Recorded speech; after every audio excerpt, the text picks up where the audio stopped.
Welcome to Rapid Means Tamil channel. Tamil Nadu teacher education யூனிட்ஸில் படிச்சுக்கூடிய B Ed second semester ஸ்டூடெண்ட்ஸுக்கான school management and administration. So இந்த சப்ஜெக்ட்லேருந்து லாஸ்ட் மினிட் ப்ரிப்பரேஷனுக்கான இம்பார்ட்டண்ட் டாபிக்ஸ் கொஷின்ஸை நம்ம பார்க்கலாம். ஸோ நம்ம யூனிட் வைஸுமே இதற்கு இம்பார்ட்டண்ட் கொஷின்ஸ் கொடுத்துருக்கோம். ஸோ இப்போ தேவைப்படுறவங்க அதையும் பாருங்கள். ஸோ இந்த ஸ்கூல் மேனேஜ்மெண்ட்டு சப்ஜெக்டை பொறுத்தவரையில் பார்த்திங்கன்னா எந்த யூனிட்லாம் ஈஸியாக இருக்கும்னா ஃபஸ்ட்டு, செகண்டு, தேர்டு. ஸோ இந்த 3 யூனிட்டுமே பார்த்திங்கன்னா நம்மளுக்கு ஈஸியாகவே இருக்கும், படிக்கிறதுக்கும் ஈஸியாக இருக்கும். அதே போல் ஃபஸ்ட் யூனிட்டு, செகண்ட் யூனிட் பார்த்திங்கன்னா ரொம்பவுமே சின்னதாக இருக்கக்கூடிய யூனிட்ஸு, சிலபஸ்ஸு கம்மியாக தான் இருக்குது. உங்களுக்கு தேர்ட் யூனிட்டில் தான், ஃபோர்த் யூனிட் தான் பார்த்திங்கன்னா உங்களுக்கு இந்த சப்ஜெக்டில் பெருசாக இருக்குமே தவிர மற்றது எல்லாமே சின்ன யூனிட்ஸு தான். ஸோ அதில் நீங்கள் ஒரு ஃபஸ்ட்டு 3 யூனிட்ஸை ஃபுல்லாக கவர் பண்ணிட்டீங்கன்னா இந்த எக்ஸாமினேஷனில் நீங்கள் நல்லா மார்க்ஸை ஸ்கோர் பண்ணலாம். ஃபஸ்ட் யூனிட்டை பொறுத்தவரையில் பார்த்திங்கன்னா நம்மளுக்கு ஸ்கூல் மேனேஜ்மெண்ட்டுன்றதை கொடுத்துருப்பாங்க. ஸோ அப்போ ஸ்கூல் மேனேஜ்மெண்ட்டு அதனுடைய இம்பார்ட்டன்ஸ் என்ன, ஸோ அதற்கான ஸ்கோப் என்ன, ஸோ அதனுடைய அப்ஜெக்டிவ்ஸு, கேரக்டரிஸ்டிக்ஸ். ஸோ மெயினாக பார்த்திங்கன்னா நம்மளுக்கு ஸ்கோப்பும் கேரக்டரிஸ்டிக்ஸும் அடிக்கடி கேட்கக்கூடிய கொஷின்ஸு. ஸோ அப்போ அதில் ஸ்கூல் மேனேஜ்மெண்ட்னா என்ன, அதற்கான கேரக்டரிஸ்டிக்ஸு, ஸோ அதே போல் ஸ்கோப்ஸு, அதே போல் டெஃபினிஷனையும் பார்த்து வச்சுக்கோங்க. So what are the scopes of school management, பள்ளி நிர்வாகத்தின் நோக்கம் என்ன. Second, explain planning, organising and controlling in education management. கல்வி மேலாண்மையில் திட்டமிடல், ஒருங்கமைத்தல் மற்றும் கட்டுப்படுத்துதலை விவரிக்க. ஸோ இது பார்த்திங்கன்னா என்ன டாப்பிக்கில் வரும்னா காம்பனன்ட்ஸ்.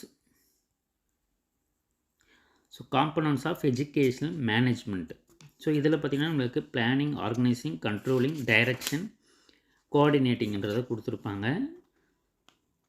இது வந்து அப்ரிவேஷன்லேயும் சம்டைம்ஸ் கேட்பாங்க. Planning, organising, controlling, direction, coordinating. So அதெல்லாம் அதையுமே காம்பனன்ட்ஸுன்றதை நம்ம வந்து சொல்லுவோம்.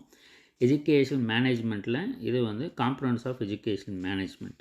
இது வந்து ரொம்பவுமே இம்பார்ட்டன்ட் கொஷின். ஸோ அதெல்லாம் அதை கட்டாயமாக பார்த்து வச்சுக்கோங்க. பிளானிங், ஆர்கனைசிங், கண்ட்ரோலிங்னா என்னன்றது அடிக்கடி கேட்கக்கூடியது. Third, explain the concept, definition and meaning of school management. Fourth, differentiate between participatory and non-participatory management.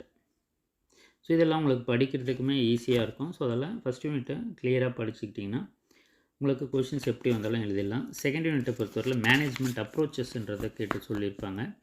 So இந்த மேனேஜ்மெண்ட் அப்ரோச்சஸில் பார்த்திங்கன்னா நம்மளுக்கு நிறைய அப்ரோச்சஸ் இருக்குது. ஸோ இதில் மெயினாக பார்த்திங்கன்னா நம்மளுக்கு write a short note on social demand approach and social justice approach. சமூக கோரிக்கை அணுகுமுறை மற்றும் சமூக நீதி அணுகுமுறை. Explain briefly the rate of return approach. வருவாய் விகிதம் பற்றி சுருக்கமாக விளக்கு. Seventh, explain about manpower approach and the cost benefit approach. So இந்த 4த்தையும் நீங்கள் படிச்சிட்டிங்கன்னா கட்டாயமாக ஏதாவது ஒன்று உங்களுக்கு கட்டாயமாக வரும்.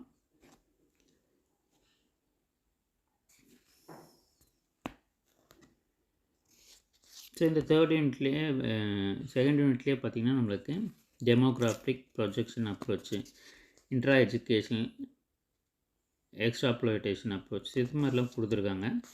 ஜஸ்ட் நீங்கள் என்னதுன்னு பார்த்து வச்சுக்கிட்டிங்கன்னா ஸோ எந்த கொஷின் வந்தாலும் நீங்கள் எழுதிடலாம்.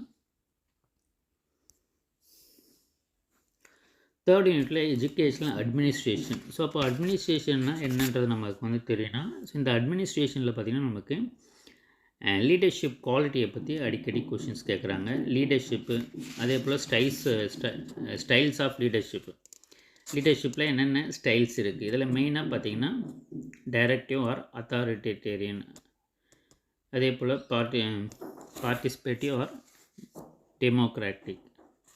ஸோ இது மாதிரி நம்மளுக்கு ஸ்டைல்ஸை வந்து கொடுத்துருப்பாங்க. ஸோ ஸ்டைல்ஸ்ன்றது ரொம்பவுமே important. Elaborate the importance of leadership quality in educational administration. கல்வி நிர்வாகத்தில் முக்கியத்துவத்தை விளக்கவும். ஸோ தலைமைத்துவத்தின் முக்கியத்துவம். கல்வி நிர்வாகத்தில் தலைமைத்துவத்தின் முக்கியத்துவத்தை விளக்கவும். Discuss the various styles of leadership. பல்வேறு தலைமை பண்பு பணிகள் பற்றி விவாதி. ஸோ அப்போ ஸ்டைல்ஸுன்றது கட்டாயமாக லீடர்ஷிப் ஸ்டைல்ஸையும், அதே போல் டைப்ஸ் ஆஃப் எஜுகேஷனல் அட்மினிஸ்ட்ரேஷன், கல்வி நிர்வாகத்தின் வகைகளை விளக்கு. ஸோ இதில் பார்த்திங்கன்னா democratic administration, autocratic administration, laissez-faire administration. So இது மாதிரி 3 கொடுத்துருப்பாங்க. ஸோ அது தெரிஞ்சு வச்சுக்கோங்க. ஸோ இது உண்மை இம்பார்ட்டண்ட்டாக அடிக்கடி கேட்கக்கூடியது. Types of educational administration. So இது வேறு கொஷின்னு. ஸ்டைல்ஸ் ஆஃப் லீடர்ஷிப்னு கேட்டாங்கன்னா இது வேறு கொஷின்னு. ஸோ அதெல்லாம் தெரிஞ்சு வச்சுக்கோங்க. 4th யூனிட்டில் ஸ்கூல் அட்மினிஸ்ட்ரேஷன். ஸோ இப்போ இந்த ஸ்கூல் அட்மினிஸ்ட்ரேஷன் வரும்போது role of teachers, role of headmasters, அதே போல் ரோல் ஆஃப் இது மாதிரி ஸ்கூல் ரோல்ஸில் யாரெல்லாம் இருக்காங்க, ரோல்ஸ் அண்ட் ரெஸ்பான்சிபிலிட்டி என்ன teachers towards students, towards community, towards institution. So இப்போ இன்ஸ்டியூஷனுடைய வேல்யூஸுமே இம்பார்ட்டண்ட்டு. ஸோ இதெல்லாம் அப்படி ஜென்ரலாக நீங்கள் படித்து வச்சுக்கிறது நல்லது. Discuss the role of headmasters and teachers in school administration. பள்ளி நிர்வாகத்தில் தலைமை ஆசிரியர் மற்றும் ஆசிரியரின் பங்கினை விவாதி. 12th how will you bring innovation in school administration. அப்போ ஸ்கூல் அட்மினிஸ்ட்ரேஷனில் புதுமைகளை எப்படி நம்மளால் கொண்டு வர முடியும்னு ஒரு ஜென்ரலான ஒரு கொஷின்ஸாகவும் கேட்கலாம். 13th explain about institutional planning, நிறுவன திட்டமிடல் பற்றி விளக்கவும். 5th யூனிட்டை பொறுத்தவரை financing education in India. So இதில் funding system of education. So இப்போது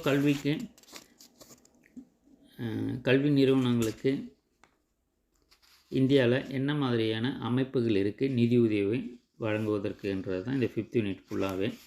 ஸோ அதில் அது ஜென்ரலாகவும் ஸ்பெசிஃபிக்காக பார்த்திங்கன்னா உங்களுக்கு ஷார்ட் நோட்ஸ் மாதிரியும் கேட்குறதுக்கு வாய்ப்பு இருக்குது.